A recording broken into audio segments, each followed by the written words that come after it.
do this in prime time, under the bright lights for you on the sidelines, and fans in the stands keeping doubly bright high. The gridiron fly guys, the green and the gold, yeah, they call it the franchise. The gizmos, Miles, the moves, the Kepleys, old spaghetti legs, Ricky Ray, Willie Bless, and whoever comes next to bring back the chip and add another brick to the legacy. Cause it's double E over everything. Double E is a legacy. Double E over everything. Double E, we rising up. As the Edmonton Elks have just tweeted, for Larry, the Edmonton Elks, they knock off the Saskatchewan Roughriders 27-25, a game that came right down to the wire. People thinking, are we doing this again with this Edmonton Elks team? But instead of what happened the last 2 weeks, the Edmonton Elks, they hold on. They don't lose this football game. They improve to 6-9 on this season, and they keep their playoff hopes alive. All, with the cloud, or with the news so that came a couple days ago of their owner, Larry Thompson, passing away. This team goes out there and wins an emotional game for their late owner, and just a big win against a very good football team in front of a packed crowd at Commonwealth Stadium. There's a lot to get to on the show tonight. Welcome to the Green and Gold Postgame Show, live right here at Edmonton Sports Talk, your clear choice for Edmonton Sports, presented by Play Alberta. Thank you to everyone for listening across the Edmonton Sports Talk audio streams, edmontonsportstalk.com, TuneIn, iHeartRadio, Apple Music, for those watching on YouTube, as well as those listening to this on podcast. You could always get in touch with us with your thoughts. That's in the nasty chatter. You could text us 780-218-9999. That is the inbox. Sean already into the inbox. Woo! Ignoring the standings, Double E football has been more exciting games than duds. LFG. That is from Sean, Deacon St. John, and the nasty chat. Double E season is still alive. Barely, but still a chance. Jay, your thoughts on the game that we saw down at Commonwealth Stadium? Whew. What a finish. What a game. Well, not really what a game. It was an entertaining game.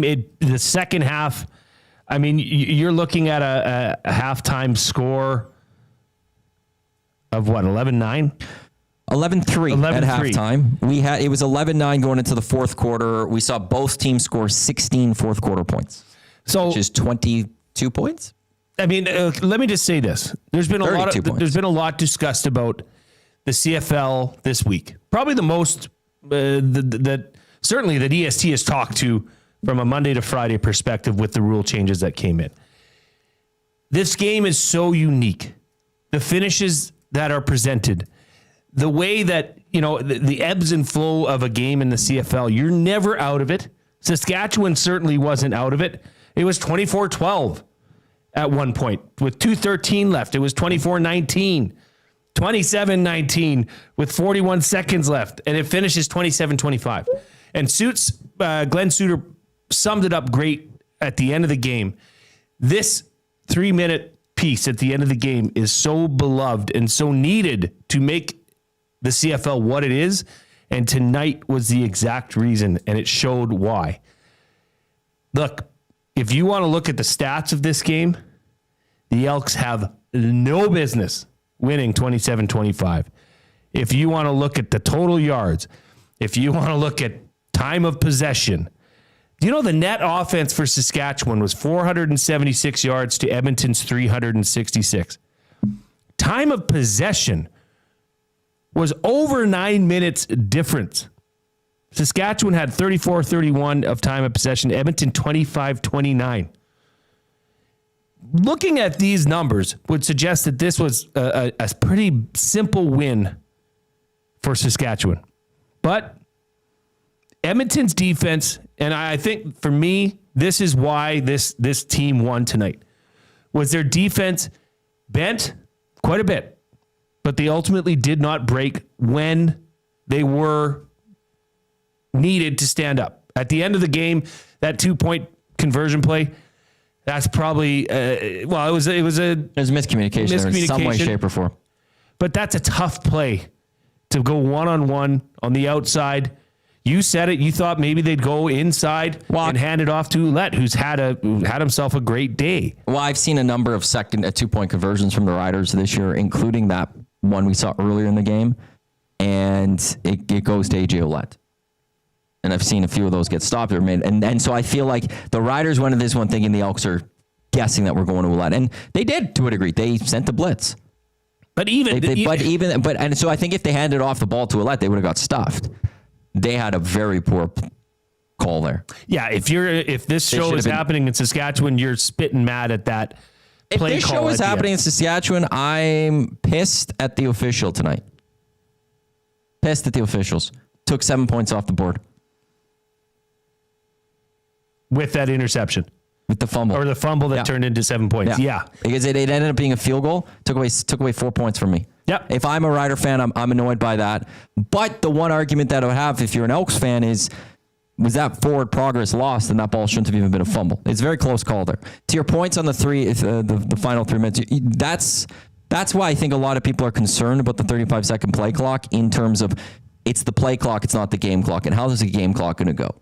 And the game clock needs to, like tonight, prove that the game clock needs to be whistled in on the ref's discretion. Absolutely. And there was a point, though, like I started a clock. You did. There was a point where it was probably about 45 seconds between plays from when a play ended and the Riders lined back up.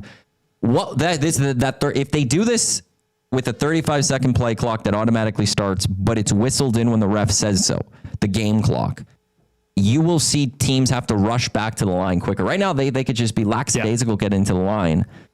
That will change, and that will move the game a little bit quicker. But you can't get rid of what we saw tonight with those final 3 minutes. It almost hurt the Edmonton Elks, largely, but it's one of those, I want a team to be able to come back from 2 scores when we get within the final 3 minutes. I want a team to be able to do that. Yep. And now credit to the Edmonton Elks. Now it did ultimately end up being a touchdown, but we sat down when the Elks got the ball back. With 2:07 left. And we were like, they're going to run the football, aren't they? They ran the football. They got 3 yards. Of the last few weeks, the Edmonton Elks would throw a 6, 7, 8 yard throw, be right around that first down marker, come up short, or should be further. Refs rule it short, and they're punting. If they punt that away there and come out without points, this is a loss. We saw them go deep. And we saw him go deep quite a few times today. We'll get the official stats a little bit later. I'll be able to look at the official numbers of what Cody Fajardo. I think we get that tonight. They did what they listened to the Green and Gold Kickoff Show in many ways. Clearly, I think the whole broadcast, TSN broadcast, listened to this show. We asked for a few more long balls. They happened with great success. You wanted some pulling guards on the offensive line. We saw some of that with success. You wanted to see a crossing route. Oh, yeah. We got that with success. Yeah. Things were happening. Things were happening. People were listening to the Green and Gold Kickoff Show in the Elks office, it sounds like. And one of the major keys to the game for both of us was win the turnover battle. Yeah. When Saskatchewan is negative in the turnover battle, they lose. And Edmonton won the turnover battle. 3 turnovers for Saskatchewan, 2 for Edmonton. One was kind of a weird turnover. That was a weird interception, fumble, recovery from Saskatchewan. So that's a tough one. But I'll tell you, Edmonton and Matt, if you want to look at what we were looking for out of this team, is big plays. Yeah. Boy, did they ever. 4 30-plus passes. 4. That's probably the most we've seen. And to have this difference, 5 big plays, so that's 1 20-plus rush and 4 30-plus yard passing plays, 5-2 for Edmonton. Saskatchewan only had 2. They were making Trevor Harris uncomfortable. Yes. Did Trevor Harris look comfortable to you?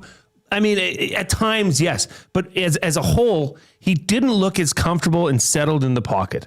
They looked awful in the first half, largely. Oh, also, by the way, if I were Riders broadcast, we'd be getting mad at Brett Lawler because he missed a field goal, too. Well, there's that, too, yeah. Just throwing that out there. But that first half, he didn't accomplish anything. That offense wasn't accomplishing anything in the first half. Well, and then enter the second half, and AJ Ouellette goes off. Yeah. It wasn't even Trevor Harris. They had, in the first half, 59 rushing yards. Ouellette finished with 115. And a TD. And a TD, like in a 31-yard rush. And Ouellette only made up for 40 of those rushing yards in the first half. So he had a massive second half. But, I mean, you look again. You look at Cody Fajardo. 18 of 23, 78.3% completion, 305 yards. No INTs. That's the key here. Cody Fajardo has proven to take care of the ball. Yep. He is very reliable with the ball. He won't force it into a tough situation. Yes, he'll take a sack from time to time. But if you look at it on the grand scheme of things, I think Cody Fajardo's coming out well ahead. An efficiency rating of 122.6. I mean, these numbers are absurd for Cody Fajardo. Justin Rankin, 14 carries, 82 yards. The bulk of that came in the second half. 2 touchdowns. I mean, that final touchdown that he had... just outmuscled the defenders of Saskatchewan. How many second, third, fourth attempts did tacklers have at him, and he pushed through and got the touchdown? Well, even the first touchdown, it was one Carter O'Donnell. They pointed out on the broadcast. Great point by Suits to show and highlight the pulling guard of Carter O'Donnell coming across. But there's just something about as soon as Rankin kind of got to the edges, I was said gone. Like you could just tell, and once he has that little open space, like he's not a guy that goes 0 to 60 immediately. But once it just takes him a little bit longer, and then he gets there and you can't catch him. And he was the spark for the Edmonton Elks offense that really got them going in that second half. Matt, we saw, and trust me, there were times in this game I wanted to punch a hole in the wall because this offense just was not doing anything. I was calling every play. Oh, Matt, they're going to run here. And Saskatchewan knows it. Okay, now they're into a second and long, and they have to pass it. So now you can, tee off on the offensive line as a defense. I mean, Edmonton, they still have a lot of improvement in that offensive play calling and scheme, which is positive news, I guess, if you want to look at it, that they're still able to pull off a 27-25 victory with an offense that can get stagnant, can be very basic. But you're right. We did see pulling guards. We did see screen plays. We saw the over-under that I don't think I've seen all year. So baby steps moving forward, but the story here is a win. Why? And they for Larry, needed to do that. If an emotional game, they did it for Larry. Like that is something that plays into this as well. There's no question about it. That this team wanted to, like we saw the shots of the family of Larry. We saw them at with the opening tribute.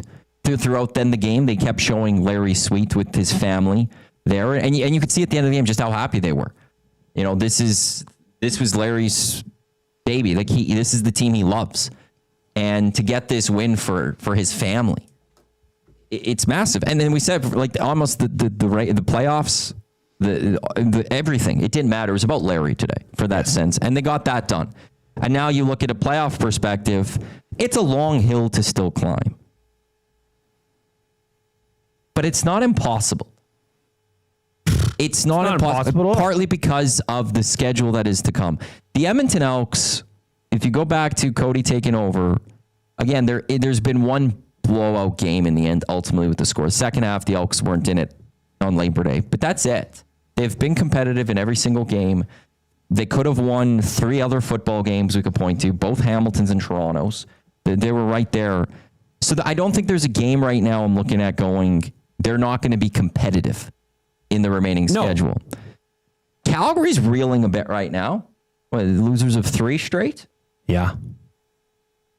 BC's doing pretty good. BC's won 3 straight. Winnipeg, who are they? Sometimes even with Kolaros, I don't know who they are. And Saskatchewan's lost 2 straight, but okay, Saskatchewan's out of this. But there are 3 teams ahead of Edmonton right now with 16 points. The Elks and Winnipeg both are on a bye week. Calgary plays BC next week. Edmonton still gets both those teams, and they still get Winnipeg. Edmonton needs to win out. There's no other way about this. If you win out, that puts you at 9 wins, which puts you at 18 points. Depending who you're chasing. BC, they can't win another game then. You're not beating BC. Winnipeg, depending how much you beat them by in this theory, you could tie them. They could win one more game. Their schedule the rest of the way is Edmonton. They get Saskatchewan, who will be fighting still for a top spot, it seems. And then they'll get Montreal at the end of the season, who might be fighting for top spot in the East. And then there's Calgary, who's just reeling right now. I'm not saying it's likely. I'm not going to put the odds extremely high. But I'm not betting against this team right now, fully either. I'm not saying in any way, shape, or form this team's not going to be able to get this done. Well, it makes this much more exciting down the stretch. If you're counting this team out, then just stop watching them. Well, the Oilers are back. Go watch them. Yeah, go spend some time watching the Oilers because you're not a real fan. You're not somebody that actually understands the CFL or standings or point totals or general simple math for that matter. They are very much so in this. And by the way, as Maddie just alluded to, they play two of the teams that are ahead of them in the standings. Three. Well, three, I guess. The remaining 3 games are all 16 points ahead. You're right. And my brain has tuned out from Calgary because they were running away with it. Yes. But that may not be the case. I don't know if it's There's the case. so much that can happen here in the final 3 weeks. They do not look like the team that they were prior to Labor Day. And not only are they still playing football for a reason at this time of the year, but I feel as though this team has made so many strides this year that look towards a safe, successful future for this organization. It's hard now to deny, at least for me, that the right pieces are here and in place for this team to really start turning things around and become the organization of excellence that we grew up watching. Yeah. Right? I'm terrible for this in the sense I actually, to a degree, I also can't wait for this season to end if it ends without playoffs, because I'm ready to talk about next season because there's so many positive things I want to talk about, but there's some interesting discussions to be had about that. There's been some real nuggets that have surfaced here at Edmonton. Well, I don't know when I said that. It was after the Calgary game. I said, we'll see how the rest of the season goes, but there's a couple of guys that are injured that might be losing their jobs, watching themselves lose their jobs. Yes. And this defense keeps time and time again playing better and looking better.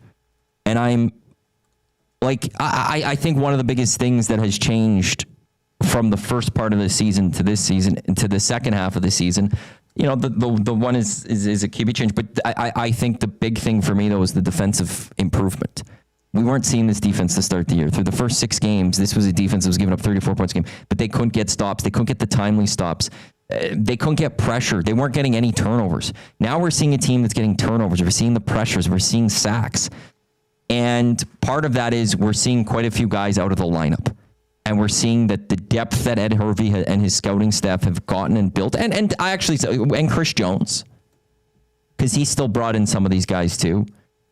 There were some really good players here that we didn't know their names as of a month ago or 2 months ago, or heck, even in training camp. But they are very impressive right now.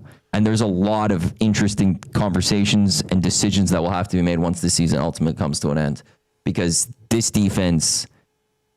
is the defense I thought we'd see all year. I'm partway through the season, I didn't think we'd see this defense. The other part of me didn't think we'd see this defense without certain names in this defense. Odu Hilaire was on the practice roster to start the year. Great rebound game from dropping the ball last week. Yeah. Only 2 catches. I mean, you look at the names on the defense up front. I mean, Gibnor, Bonham, Kongbo, Johnson, Bemi, Hubert, Alston. These are all new players. And they're all doing good things.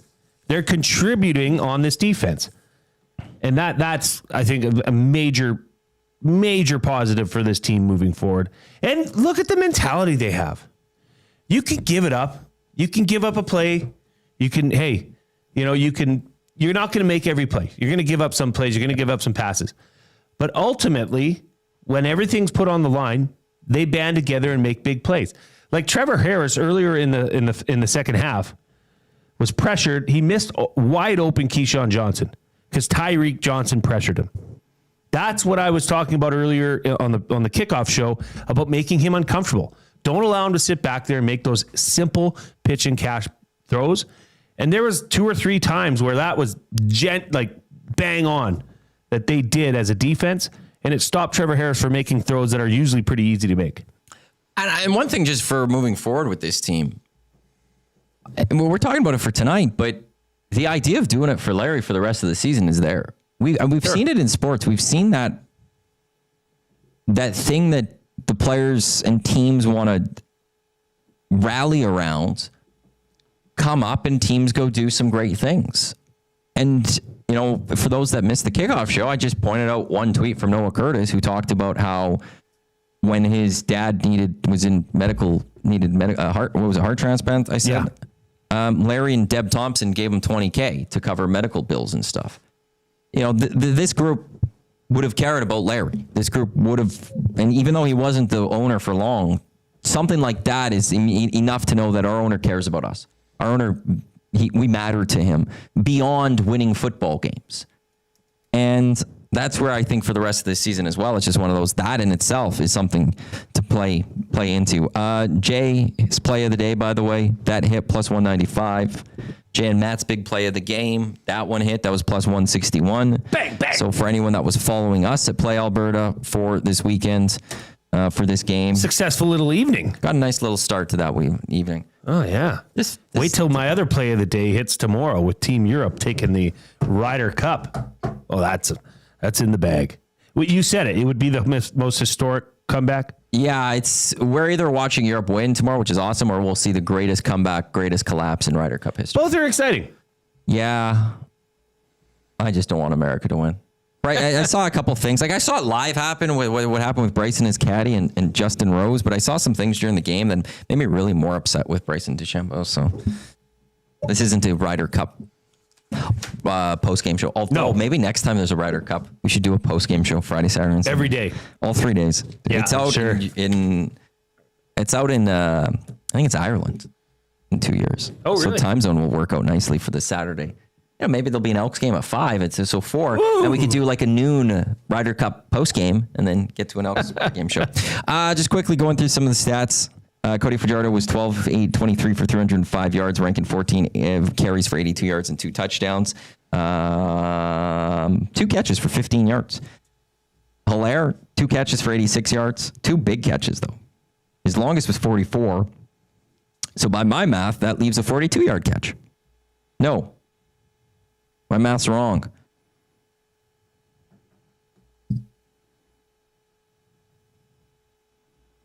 No, I was right. My math is right. It's 42. I don't know. I was questioning myself. Gittins Jr., 4 catches for 66. Julian Grant, 4 for 89. Julian Grant is a player that I don't know what to make of him. He makes some really big plays at times, but he also has those plays where you go, tonight the fumble. He's a very hot and cold player in certain aspects. Yeah. I don't know what to make of him. Like tonight, targeted quite a bit, 5 for 4 catches, 89. Like he was productive, but he also had that key fumble. Yeah. There's just those certain moments that things happen and you're just like, I don't know what to make of this guy. But I felt like this was actually one of his best games with the Edmonton Elks, even though he didn't get the touchdown. Benjamin Victor, 6 catches for 49 yards. Jackson, unfortunately, he got beat on that late play to Keyshawn Johnson. But he did lead the team with 8 defensive tackles. Mogensen, 7 tackles and an interception. As Jay mentioned today, getting to Trevor, there's 2 interceptions today. Mogensen got 1. Logan Jr. got 1. And then they had only 2 quarterback sacks officially, but they pressured Trevor Harris. And look, I'll stand by this. We want to improve the Canadian Football League, and Stuart Johnson wants to improve the Canadian Football League, and he wants to change some things. Well, do you want to know what you could fix, Stuart Johnson, is your stats. Get me QB pressures. I want to be able to sit here tonight and be like, here's how many pressures this D-line got. Because that, to me, more than sacks, a QB pressure is a better indicator of how an O-line and a D-line are playing. Yeah. You could get 0 sacks in a game, but if you've got 8 pressures in a game, you're doing your job. Tonight, 2 sacks. There was one player, like, they're not going to be credited with the sack here because it wasn't a sack, but it was because of the D-line right there. Stuart Johnson, you want a little better? Fix your stats. But that D-line was fantastic. The D-line was great. They've proven that they can be great. You know, dressing 10 defensive linemen, that helps, keeps everybody fresh. And I will say this, there were some of these shots that were taken downfield by Cody. The last one to Udu Lair. There was one earlier off-play action. Remember that one? Mm-hmm. Where... Yeah, we haven't talked. They did a play action. Everybody got sucked up. I mean, there was some good signs here, but ultimately... not enough. I don't know. I still feel this offense is discombobulated, or at least very, very elementary.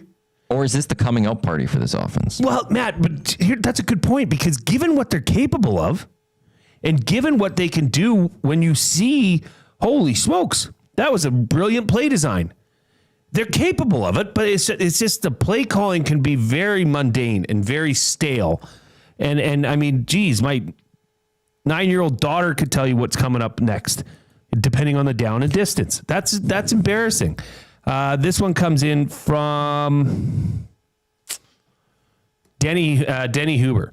D played awesome. O-line sucked again. I'm at the point where I wouldn't bring Jordan Maksimic back next year. He said Jordan M. I'm assuming that's Jordan Maksimic. Yeah. I mean, if you look at the sacks tonight, Saskatchewan had 3, Edmonton had 2. Saskatchewan got quite a bit of pressure too, though, tonight. They did. I thought that they were at least able to predict what was coming from a defensive standpoint.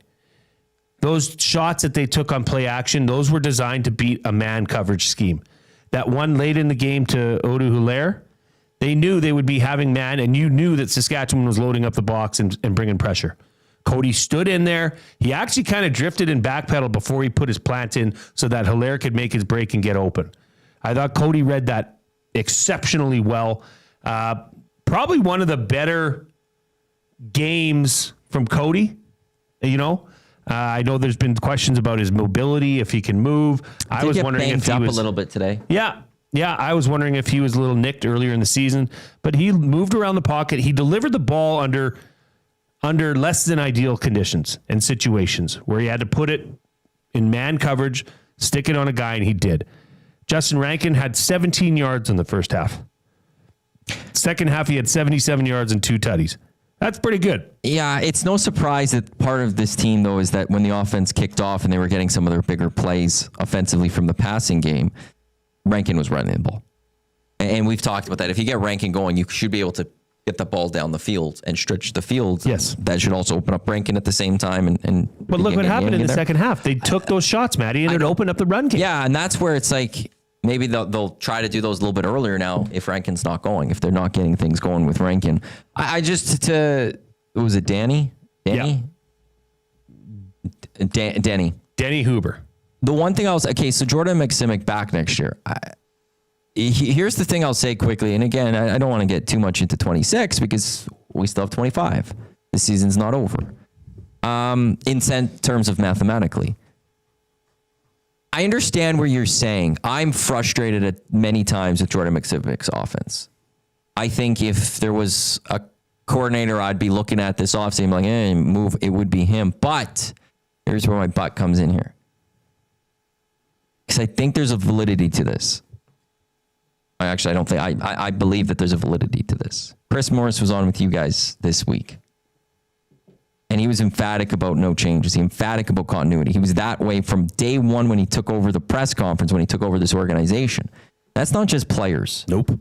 That's also your staff. And that's not just your head coach. That's the rest of the staff. That I think, to then bring it, let's say Cody's your starting quarterback next year, Justin Rankin, your receiving core, and your O-line, to bring in a new playbook again. They now have to learn a new playbook again. For another, and then to start the year, they might get off to a slow start because they have to learn this new playbook of wherever you're coming. I think one of the best things you could do, because we have seen flashes of good offense. Look, again, I said this last week on a post-game show. If we change, maybe 10 overall plays this season, maybe it's 7 or something, not a lot, 2 hands.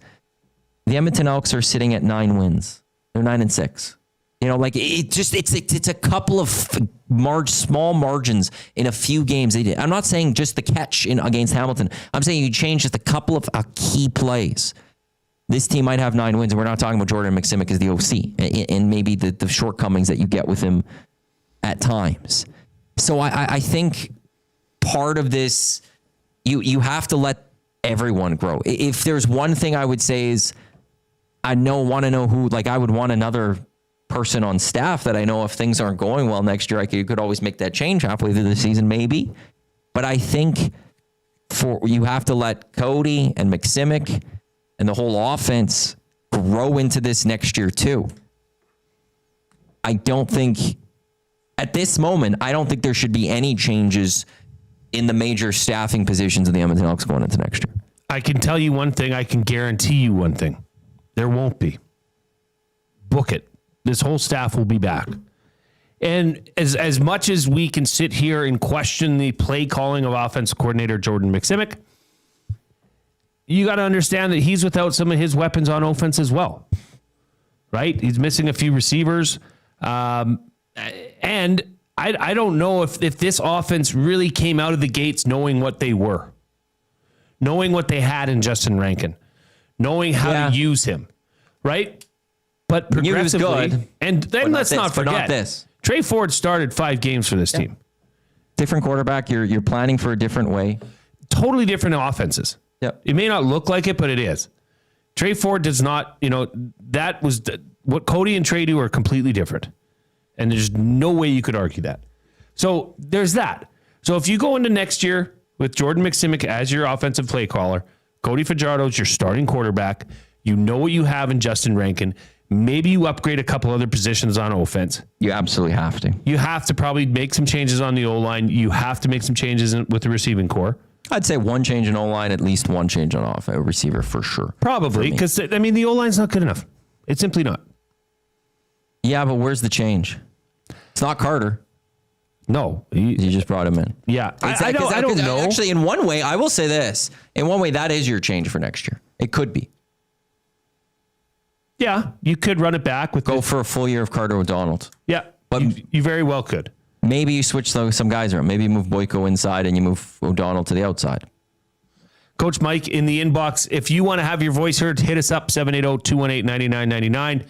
It's such a weird season, unpredictable game to game, sometimes quarter to quarter. What else can we learn about this team in the final 3 games? Quick Ryder Cup thoughts, if possible. Maybe we'll give our Ryder. Well, we kind of just did a bit. Europe. Devin says, woo, heck of a win. Elks next week is going to be an absolute banger. I'll do Ryder Cup at the end. Scalding Gord. The first thing that this Elks offense needs is a true number 1 receiver. That is to me the one, just the change of play. And maybe to agree, there's Hilaire is one of those guys that could grow into it. I'd want an established guy for next year.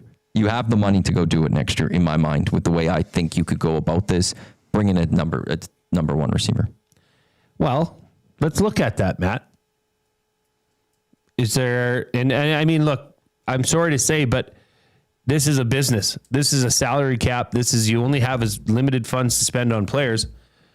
Is Robbie Smith back next year on this D line? He's the highest paid player in the CFL outside of a quarterback. And part of this is, I don't know what signing bonuses, all that stuff. Robbie Smith, Jake Serezna, Niles Morgan, or 3 guys. If I'm Ed Hervey, I'm contemplating their contracts next year, and I'm thinking at least 1, if not 2, aren't back. Well, and that's the sucky part. If you're injured and next man up mentality, and lo and behold, that team defense looks better when the next people up are there. Well, I'm sorry, you've become expendable. You saw it with Kevin Brown last year in the backfield when Justin Rankin emerged and Javon Leake. Well, he's not here anymore. That's what happens. That's why this next man up mentality is so big for teams, especially in the CFL, to find those guys and create superstars instead of pay for superstars. And then that's the thing. And look, quarterbacking is going to get more expensive next year. I don't know what's happening with Trey. His big salary, I believe, is a bump in salary next year. It's 27. That's the big salary. Cody needs a new contract. So even if you you move on from Trey Ford, it's not enough money for Cody Fajardo. I'll say that right now. And you then also have to go pay for a backup anyways. So you need to find money to keep Cody and also figure out what you're doing with your backup quarterback and whether that is true. Maybe you have to restructure his contract, whatever it is. You got to figure out that part of this. You got to get that money. But to me, if you have a Stephen Dunbar and you have a Gittins Jr., you have a Julian Grant, and I'm going to add, let's say you start with Hilaire. I just feel like there's one guy above Dunbar, making Dunbar your number 2 and bringing everyone down a peg. I think just opens up this receiving core. You look at the Saskatchewan Roughriders, more often than not, when they are healthy, they have Keyshawn Johnson, they have Deontay Myers, they have Ajo, they have Samuel Emelis, they have Bain Jr., Sean Bain Jr. They've got a nice receiving core that you could spread the ball to. but it's highlighted by two big names in Keyshawn Johnson and Samuel Emelis. That's, you look at BC, they've got a nice receiving core. There's Berryhill the third. There's Katoy, but then they're highlighted by, you have McInnes, you have Hatcher, two solid receivers. That's what I want. That's what I would want. Magically. Deacon St. John says, do you think Cody will retire this year? No. Absolutely not. He's 33. Cody's 33. The guy on the other side of the field tonight, Trevor Harris, is 39. Yeah.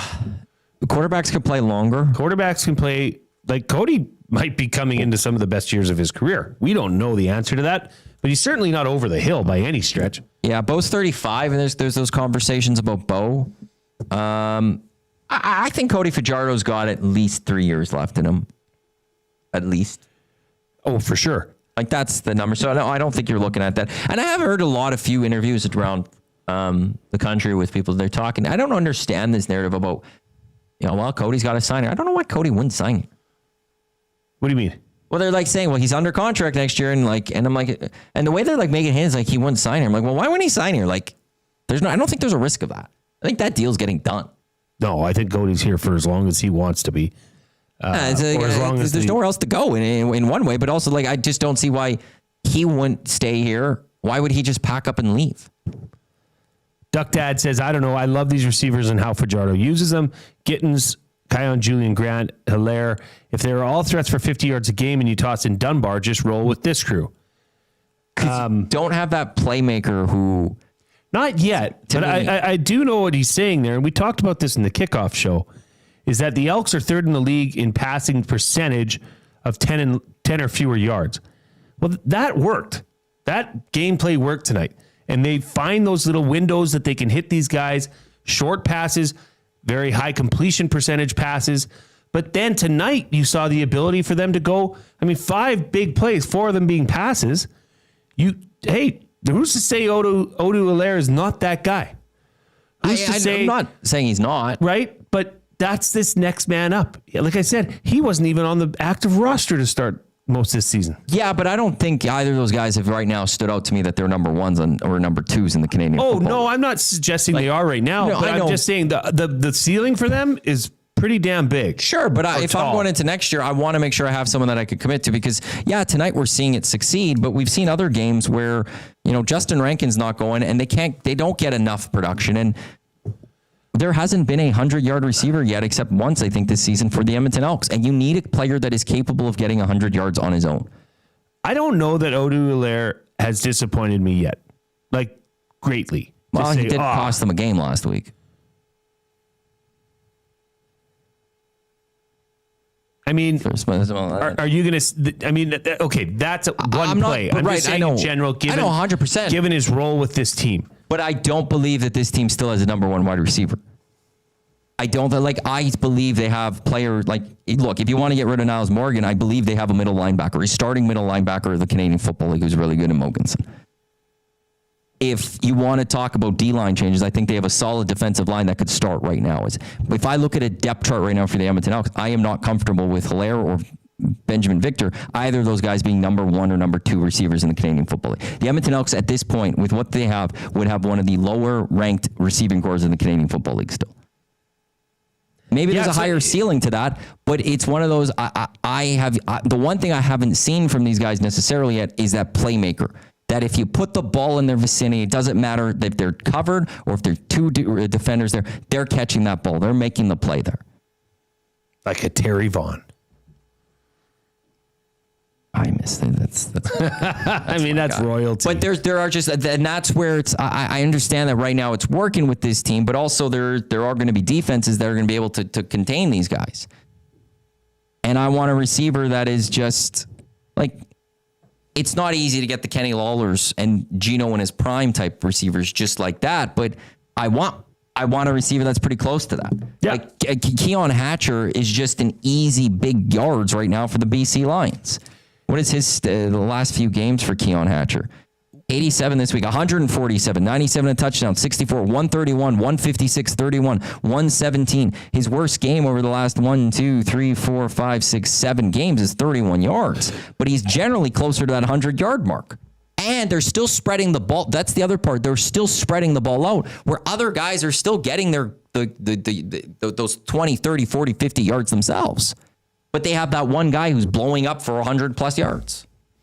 Doug in the inbox, 780-218-9999. Guys, it's okay to keep the same coaches and coordinators, but they have to grow and change their play calling and add to their play. I think it means play sheet. Today's game, it took way too long to fake the run and make a deeper pass. Staying the same and not improving is a total mistake. Doug, I couldn't agree with you more. And I think if they have a more solid stable to begin the season, because what happened at the start of this year was it was Trey. Well, it turns out that it wasn't Trey. And it turns out it was Cody Fajardo. So you're Trey for 5 weeks, then it turns into Fajardo. And secondly, I don't think they realized or understood the significance of getting Justin Rankin implemented into this offense. Now, moving forward, you're already seeing that.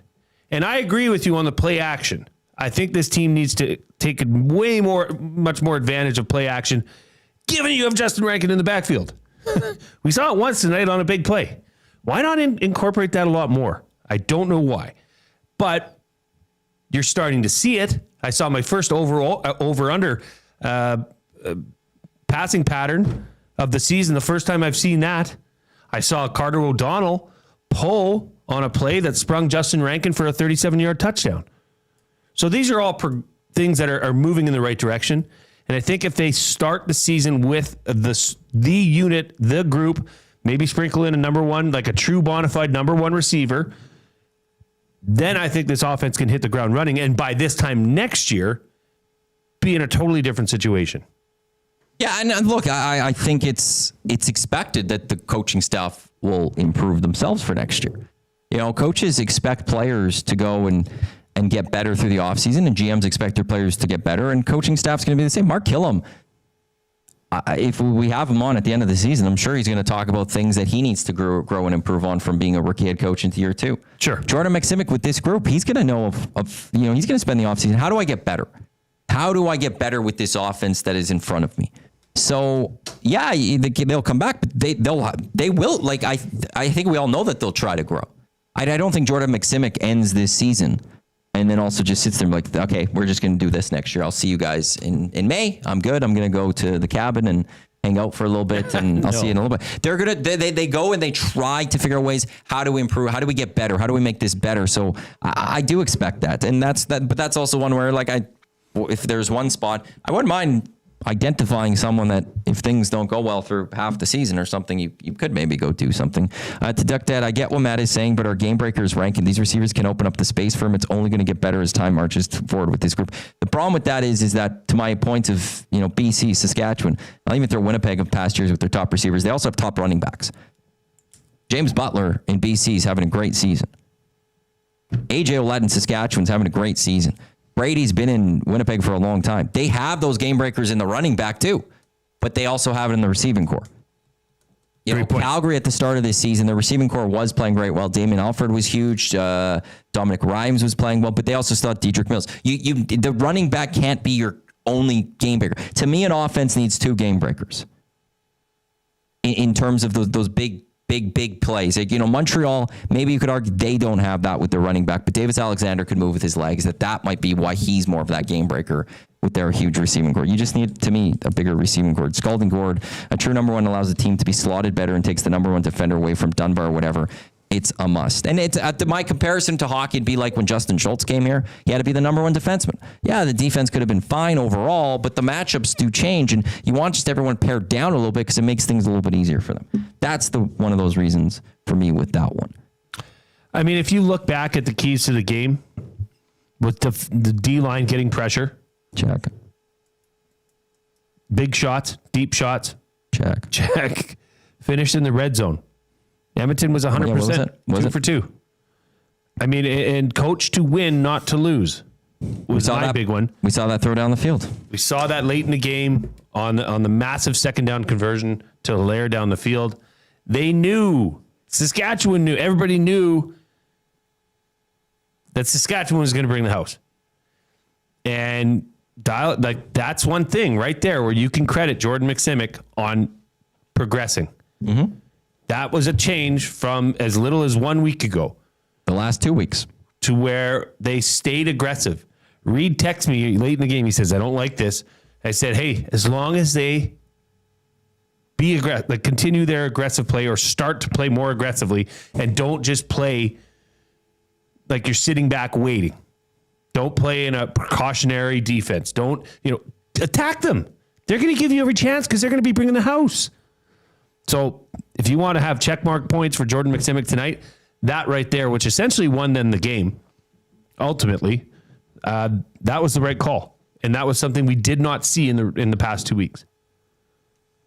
I don't know make of the CFL right now in terms of who are the top teams in the CFL. I really don't. Who are the top two teams in the CFL? Teams, just the top teams. Like, to me, Montreal is now back to being the best team in the Canadian Football League. Because Davis Alexander's back. We saw it. Saskatchewan, they can't be feeling good right now.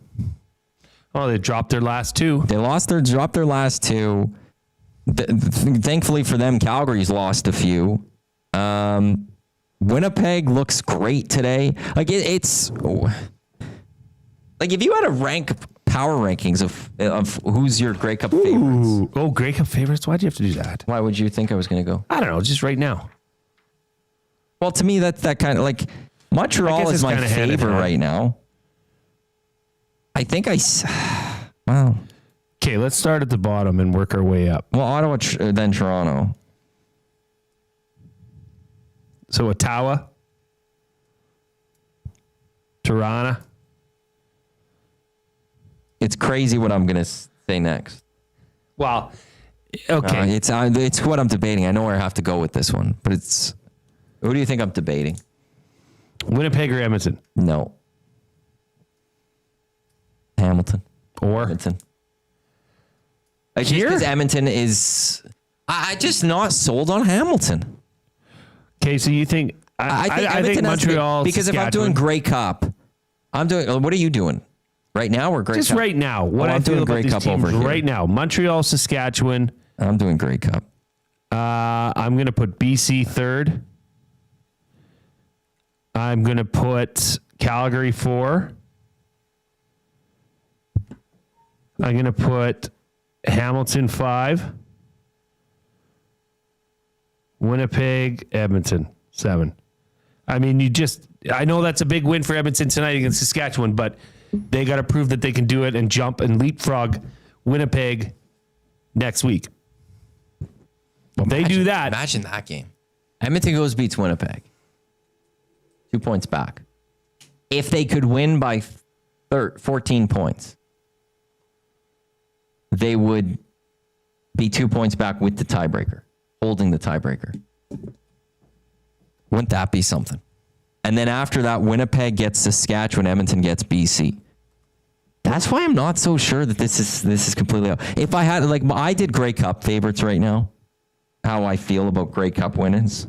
I have Montreal 1, I have BC 2, I have Saskatchewan 3, I have Winnipeg 4, I have Calgary 5, then Hamilton, then Edmonton, then Toronto, and then Ottawa. The thing, I put a star, though, against Calgary. If they get healthy on the D-line again, I bump them back up. That has been Dusty has pointed that one out. That he was the one, once they lost to BC, he was pointing out their D-line, the losses on the D-line and how impactful that is. But it's crazy because it's not far for me to see the Edmonton Elks a little bit higher. But this Elks teams make the the playoffs. Crazy thing if they make the playoffs. You know what likely hits if that happens? That's too short. Yeah. Do you know what likely hits if they make the playoffs? Sorry? Do you know what likely hits if the Elks make the playoffs? My play of the day. Elks over. Yeah, over the 8 wins. They have to hit 9 this year. They have to hit 9. Oh, yeah. It's in reach. It's still there. One more loss takes it out. But there's a lot of us that are on that one. I'm on that one with my free bet. I have a free 50 on that one, I think. Can you imagine if they actually do win out? Can you imagine if they win out and still don't make the playoffs? Impossible. Almost. It's not Almost. impossible. Almost. But it would be very unlikely that they would, but they could. Let's see. Yeah. If they win out and they make the playoffs, they become one of the scariest teams. What's Calgary's remaining schedule? So they have a game in hand, but they take on BC next week. Then they get Hamilton. Then they get Toronto, and then they end with Edmonton. Okay, so they should be sitting pretty in a playoff spot. I'm taking Calgary out of this. It's Winnipeg. It's going to be Winnipeg. It's going to stay Winnipeg, I think. Well, BC there too. If you're Edmonton, you want Calgary to beat BC next week. And Winnipeg is the team, like I said, that you will have to track down here as the season wears on. Okay, so let's start with BC here. Calgary plays BC. You need Calgary to win if you're Edmonton. I think that's the easier path to playoffs. Okay. Well, I mean, that's just a game. Hey, somebody loses. Great. Right, but BC loses. I think the path is the case because Calgary still has that game in hand. They have an extra game. True. And I think they have an easier schedule to finish. So BC, let's say they lose. They get a bye week. They come back with Edmonton. You win. The last game of the season's BC and Saskatchewan. Calgary's in Edmonton. Massive. Winnipeg, bye week. You come back. If you beat Winnipeg, if you're Edmonton. Winnipeg gets Saskatchewan. Again, this is partly why you need Calgary to beat BC, is because Saskatchewan is then still going to be fighting for first in the West. So they hopefully beat Winnipeg. You beat BC. Winnipeg ends the season against Montreal. You end it with Calgary. But that Montreal game, because Hamilton never pulled away from Montreal enough with Davis Alexander gone. Montreal is only 2 points back of Hamilton. So that weekend might be deciding whether or not Montreal gets first or second in the East. You want that game to be matter for Montreal. And then it all starts with the Elks needing to win. But if there's right now, which one are you most worried about of the remaining Elks schedule? Which games? Yeah. Well, all of them. Well, for the Elks, which one do you think is the tougher of all the tasks? BC. Yeah, no question. Me too. Why for you? Well, Nathan Rourke is pretty damn good. And they can light up defenses. And I'm sorry, but the Elks, but I don't know, Maddie. This is a totally different Elks defense. I know. Than when they faced them, what was that? Week 1 and week 6. Week 6? I mean, totally different defense. Well, and that's Nick Anderson's going to be coming back sooner than later. And that's where I want, to me, that's a nice... They show up and they play better. It's like, okay, this defense is taking a full turnaround from what it was at the beginning of the year. Because Nathan Rourke had his way with those. With that remember defense. week 1? Yeah. It was embarrassing. When they had him in the backfield and then he ran for 30 yards or whatever it was, it wasn't good. But I feel much better about this defense with what it is right now. Even in August, that wasn't fully this defense against Nathan Rourke. I would have been full on. Ever since the Labor Day rematch and with this group, with these next man up players, I feel really good about their possibilities of containing a Nathan Rourke offense. But isn't part of it as well knowing that they've been doing it with mostly newcomers to the CFL, especially up front? Younger guys, less established guys. It's going to help your cap situation as a team and open up doors for you to go get. Unfortunately, the CFL doesn't have the greatest way of us knowing who the free agents are, but I'm sure something's going to be available. And it's with not that till the end of the season. Right. But with that extra cap where Ed Hervey can possibly bring in the pieces that he sees and he now knows he needs to make this team complete. But I mean, look, Matt, there's 3 games left in the season and we're still talking about playoffs. Is this the right time for a bye? Oh, sorry. I'll let you finish. No. Is this the right time for a bye? Absolutely. Yeah. I mean, is Dunbar done for the year? Did we know that? It's been quite a while. I thought it was done for the year. But you got Jared Brinkman that's on 1 game. Nick Anderson that's on a 1 game. I mean, there's some good players that could come back, especially with the bye week. And I don't think the bye week's going to, cause them to stall or lose momentum in any way, shape, or form. Just give guys time to heal up. I actually really like this bye week where it is. I mean, there's guys, that old line is nicked. Justin Rankin's nicked. Cody Fajardo's nicked. Yes, Those guys could use a week, and they're going to get it. I'm just trying to see if the Elks have posted anything. On YouTube? Yeah. They're hit and miss. I don't get why they're better, and I love the Elks, but I don't get why they put up this, like their post-game audio so much quicker on the road than at home. Don't you think it would be easier to do it at home? You would? I want to hear from some of these guys. It's a good mood. It's going to be a great mood down at Commonwealth Stadium. Actually, what was the final attendance? Would you like to care and make a prediction? I haven't seen it. 29,650. I was going to put 29. I'm going to change it. 39.70. You said 29 what? 650. The final attendance for tonight. Ooh. That was close. 30,053. We got over 30,000 this game. I was closer. Yeah, probably, but I got 30 right. That's true. You did. That probably propels you to the victory. No, because I went over. If you do Price is Right rules, I lose. That's true. But yeah, 30,000 people down at Commonwealth Stadium. That is excellent. Their next game at home, it's a bye week. Then they get the Winnipeg Blue Bombers. That's on the Saturday, I believe. The Blue Bombers? Yes. Yes, Saturday, 5 o'clock. And that's Thanksgiving weekend. Can't wait. Should we have turkey? Or are you a turkey guy? No? No, I could do without it. I love turkey. Give me a spiral honey ham. Give me both. Give me both. Yeah, I'm not anti-turkey, but if I had to choose, I'm more of a, between the turkey or the ham or the roast, it'd be ham, roast, turkey. Oh, roast first for me. Any day, all day. Yeah. By the way, just this SEC game I have on my screen, Bama, Georgia, it's 11 o'clock out there. And there's still 2:50 to go. It's not going to finish by midnight. That's a late game. Ryder Cup? SEC football, yeah. Ryder Cup thoughts.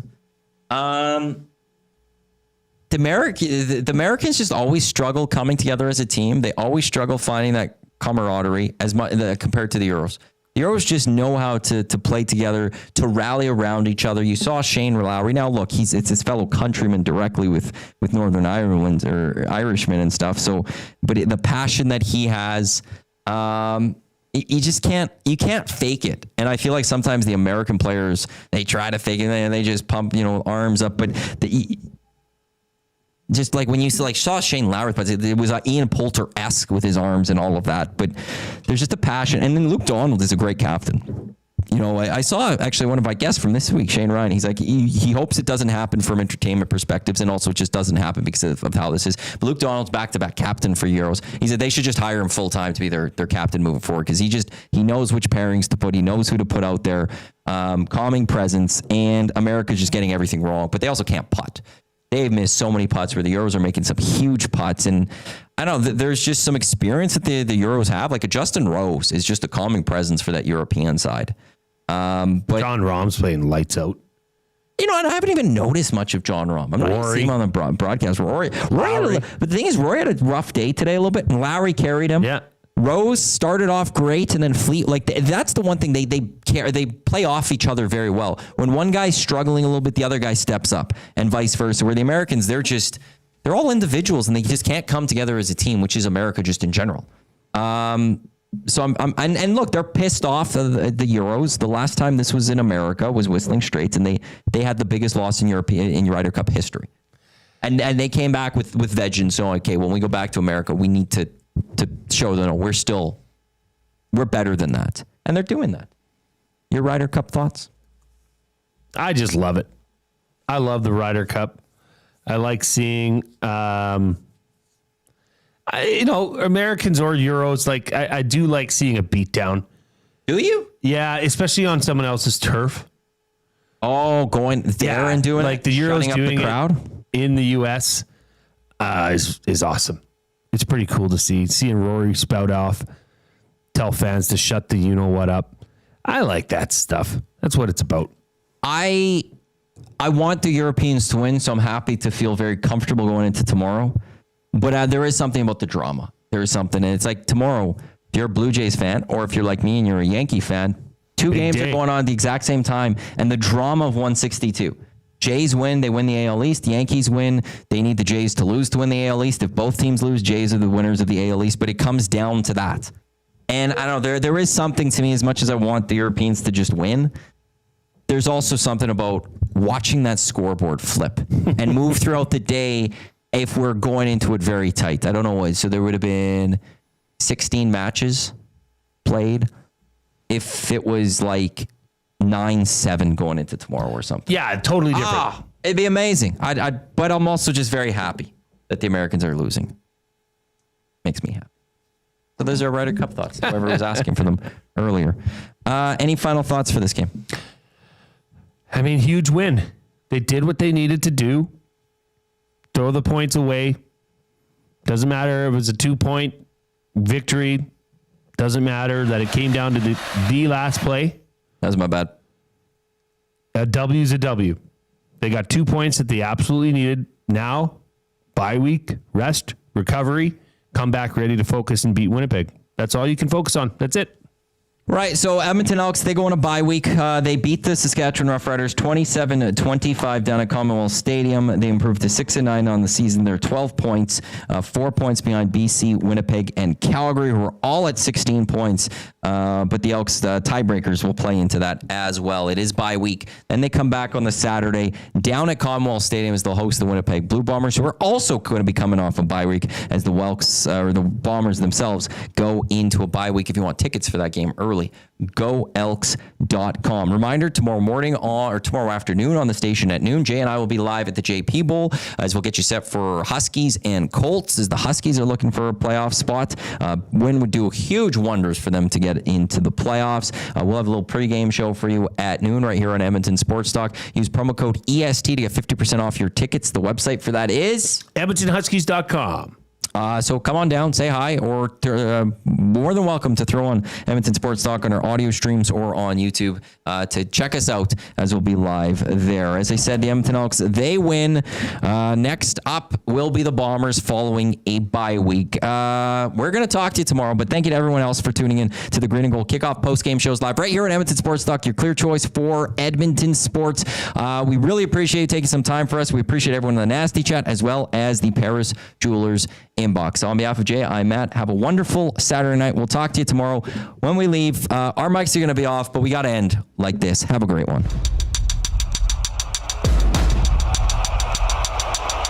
Double E over everything. They do this in prime time, under the bright lights for you on the sidelines. And fans in the stands keep a double E pride high. The gridiron fly guys, the green and the gold, yeah, they call it the franchise. The gizmos, the miles, the moves, the Kepleys, old spaghetti legs, Ricky Ray, Willie Bless, and whoever comes next to bring back the chip and add another brick to the legacy. Cause it's double E over everything. Double E's a legacy. Double E over everything. Double E, we rising up.